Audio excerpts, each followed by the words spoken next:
Assalamualaikum teman-teman Lur TV. Kembali lagi bersama saya Jajang Nurjaman yang biasa ngomongin anggaran.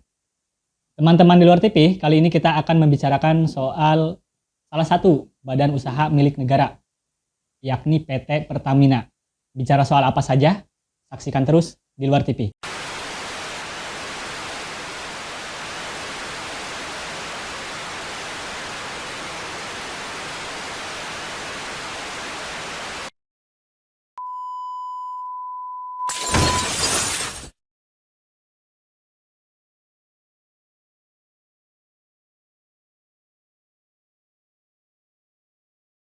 Teman-teman di Luar TV, bicara soal PT Pertamina yang ada di kepala kita biasanya tadi gaji besar, kemudian yang paling terkenal ada Basuki Cahayapurnama, ada Ahok, dan kenaikan BBM, kemudian juga soal kerugian. Karena memang banyak sekali ya di akhir-akhir ini berita soal nama-nama yang tadi saya sebutkan selalu menjadi headline di berita-berita. Untuk kali ini teman-teman di Luar TV, saya akan membicarakan soal permasalahan di PT Pertamina. Pertama, soal keuangan PT Pertamina. Jika kita melihat dari tahun 2020 ke belakang teman-teman, walaupun saat ini sudah masuk ke tahun 2021, tapi bicara soal laporan keuangan yang bisa kita pretelin baru tahun 2020 ke belakang. Nanti kita akan menunggu apakah di tahun 2021 lagi-lagi PT Pertamina akan terus merugi, kemudian ada penambahan kenaikan harga BBM sampai saat ini tanggal akhir September ya, dikabarkan bahwa Pertamax Turbo sudah naik. Itu sebagai dampak dari tadi banyak persoalan di tubuh PT Pertamina. Baik teman-teman di Luar TV, bicara soal keuangan PT Pertamina. Pertama, dari segi pendapatan teman-teman di Luar TV. Pendapatan PT Pertamina kalau dari tahun ke tahun sebenarnya fantastis. Kita lihat, hitungannya bukan lagi rupiah, tapi US dollar. Di tahun 2020, PT Pertamina mendapatkan pendapatan secara keseluruhan ya teman-teman di Luar TV, ini pendapatan kotor sekitar 41 miliar 469 juta US dollar, bukan rupiah teman-teman, tapi US dollar.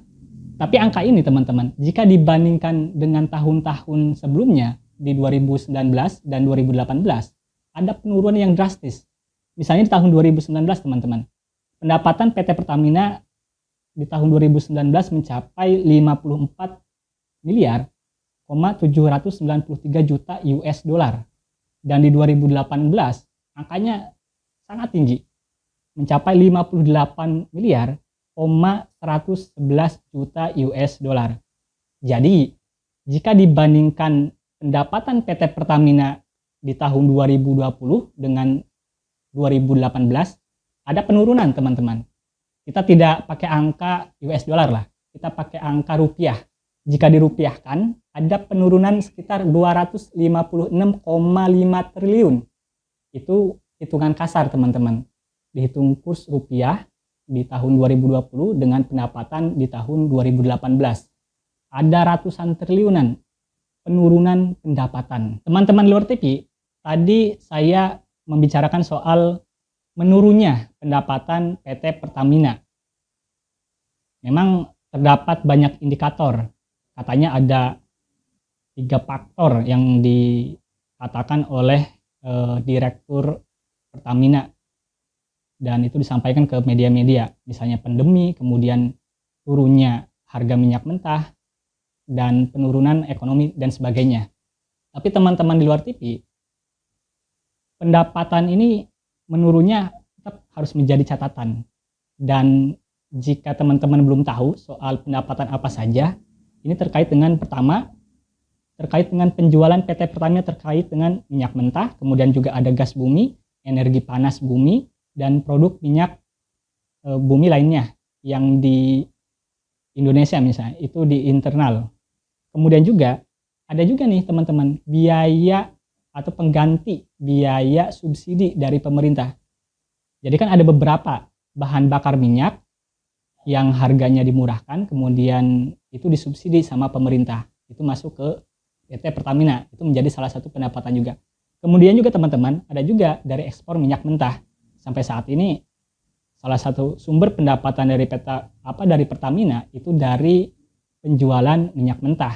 Karena memang untuk produksi tadi tidak seperti negara-negara lainnya, misalnya bahkan kalah sama Malaysia, Singapura atau negara-negara maju yang lainnya. Kita masih banyak jualan bahan-bahan mentah termasuk minyak bumi. Kemudian ada juga imbalan pemasaran, ada juga pendapatan usaha dan aktivitas operasional lainnya. Itu soal tadi sumber pendapatan PT Pertamina.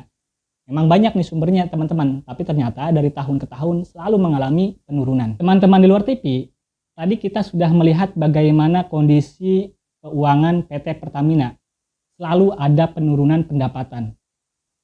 Kalau bicara masalah perusahaan yang sehat, seharusnya ketika ada penurunan pendapatan, itu harus diimbangi dengan tadi belanja operasional yang diusahakan semaksimal mungkin untuk seefisien, seefektif, tidak boros lah, kita katakan seperti itu. Tapi kalau kita lihat teman-teman, justru yang dilakukan oleh PT Pertamina dalam laporan keuangan di tahun 2020 misalnya, banyak pos-pos belanja misalnya untuk gaji, kemudian juga untuk keperluan operasional justru naik teman-teman. Dibandingkan misalnya dari tahun 2018 sampai tahun 2020.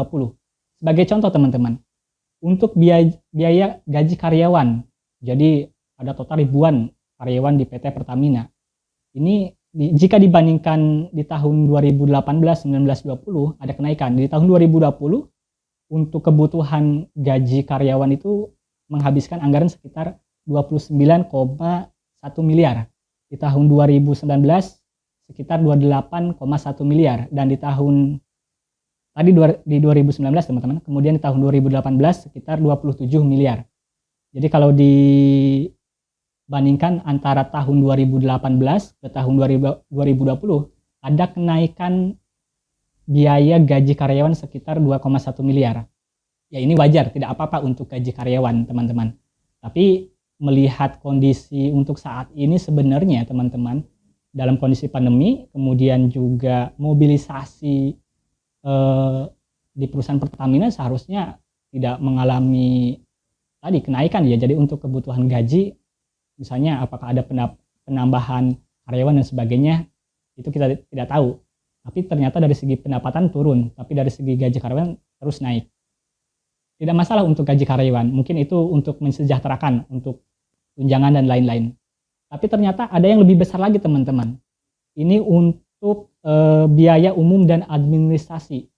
Kalau kita hitung nih secara umum dari tahun 2018 sampai ke 2020 ada kenaikan sampai 33,3 miliar. Jadi itu untuk operasional ya.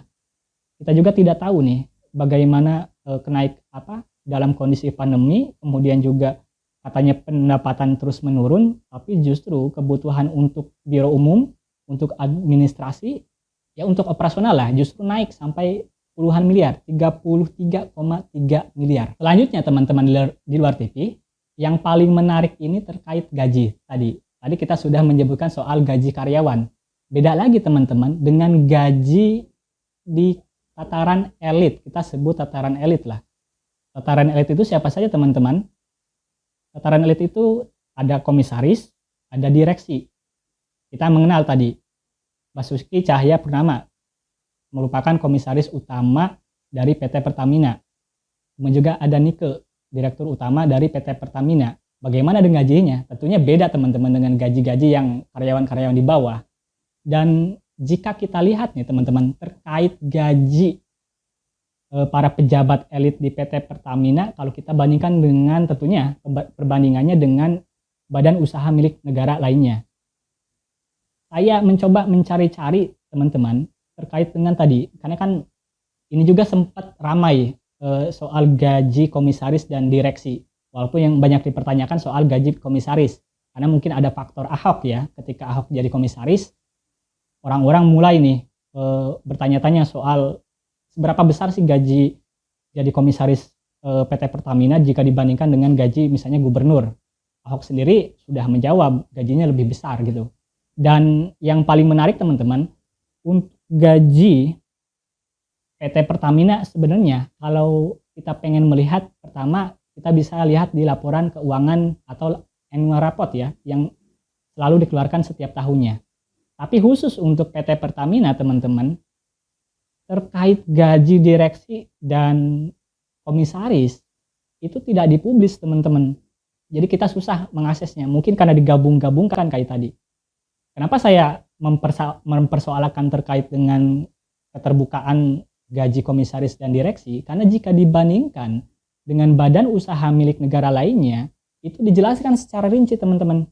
Jadi ada gaji pokok misalnya yang sekitar 170 sekian juta ya yang disebut Ahok. Kemudian juga ada bonus-bonus lainnya seperti tunjangan, kita sebutnya juga ada tantium teman-teman, jadi bonus nih. Jadi di akhir tahun kalau kinerjanya bagus nanti dikasih bonus selama 1 tahun. Kemudian juga ada THR, tunjangan hari raya. Kalau dibandingkan dengan gaji pokoknya yang tadi sekitar 100 juta lebih lah, itu bisa berpuluh-puluh kali lipat teman-teman di luar TV.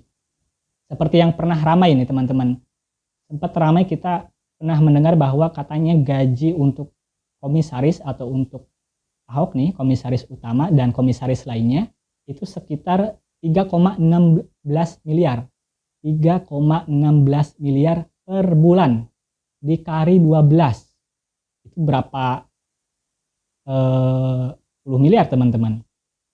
Ini memang sangat dahsyat tadi. Nah, gaji itulah yang disebut dengan tadi tantium, THR, kemudian juga gaji tunjangan lainnya. Tapi sayangnya oleh PT Pertamina dalam annual report-nya, dalam laporan keuangannya tidak dirincikan. Jadi PT Pertamina nih, kita patut menyayangkan juga ketika Ahok menjabat sebagai komisaris utama, justru laporan keuangan PT Pertamina terkesan tertutup. Padahal kita pernah ingat ketika beliau nih, Pak Basuki Cahayapurnama atau Pak Ahok ini menjabat sebagai Gubernur DKI Jakarta, dia paling lantang mengatakan bahwa pemerintahannya paling terbuka, transparan, menerapkan sistem open government. Bahkan sempat sampai saat ini sering mengkritik nih bagaimana keterbukaan laporan keuangan atau transparansi di DKI Jakarta. Tapi ternyata di tubuh PT Pertamina yang dipimpin dibawahi oleh Pak Ahok nih sebagai komisaris utama, ternyata masih ada yang ditutup-tutupin terkait dengan tadi masalah keterbukaan berapa rincian gaji komisaris dan direksinya. Baik teman-teman, memang agak sulit untuk tadi kita mempreteli atau melihat berapa gaji pejabat elit atau direksi dan komisarisnya. Tapi secara umum nih teman-teman, di laporan keuangan PT Pertamina yang dikeluarkan setiap tahun, kita menemukan ada bahasa kompensasi sebenarnya tadi. Misalnya tadi, angka 3,16 miliar itu berdasarkan dengan laporan keuangan PT Pertamina di tahun 2018. Sekarang sudah 2021. Dan kalau kita melihat trennya ya, gaji tersebut pasti akan naik terus. Kemudian di tahun 2019 kita juga menemukan teman-teman, kalau di sebelumnya itu katanya per bulannya itu sekitar 3,16 miliar, di tahun 2019 kita menemukan sekitar untuk para pejabat khusus di komisaris teman-teman, komisaris utama dan komisaris lainnya, sekitar 5 miliar per bulan dikali 12 itu sekitar 60 miliar. Dalam setahun dapat 60 miliar nih. Ini masih gambaran kasar. Bagaimana dengan direktur, jajaran direksinya? Biasanya teman-teman, gaji untuk direksi itu lebih besar dibandingkan dengan gaji untuk komisaris. Jadi saya juga agak kesulitan untuk tadi menyampaikan jawaban atau pertanyaan dari teman-teman, misalnya penasaran dengan rincian gaji di direksi dan komisaris gitu. Mungkin yang disebut sama Ahok itu gaji pokok doang, tapi dia tidak menyebutkan gaji tantium, THR, dan tunjangan lainnya. Baik teman-teman di luar TV, tadi soal PT Pertamina, jadi ada beberapa catatan. Pertama, dari segi pendapatan ternyata mengalami penurunan. Penurunan cukup fantastis dibandingkan tahun 2018 sampai 2021 nih. Penurunannya sampai 256,5 triliun, ratusan triliun. Kemudian teman-teman, ketika pendapatan menurun, ternyata beban belanja, beban operasi, gaji karyawan, gaji operasional kantor, tadi seperti biaya umum dan administrasi justru mengalami kenaikan. Kemudian, bukan cuma gaji karyawan yang mengalami kenaikan, tapi ternyata gaji direksi dan komisaris juga kalau kita lihat secara kasar ternyata naik. Yang tadinya 3,16 miliar per bulan, kalau kita hitung secara kasar, di tahun 2019 jadi 5 miliar per bulan. Tahun bisa dapat sekitar 60 miliar. Itu 2018 sama 2019. Kita belum melihat di tahun 2020. Kita belum melihat di tahun 2021. Ada kemungkinan itu angkanya naik.